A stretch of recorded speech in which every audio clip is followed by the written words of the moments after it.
Hey everyone, in today's video I'm going to show you how to fix Play Store problem in your device Realme Narzo N63.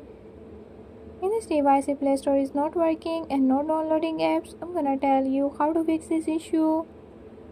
But before we get started, don't forget to hit the subscribe button and press the bell icon. Make sure to watch complete video and learn how you can do it. Let's watch the video.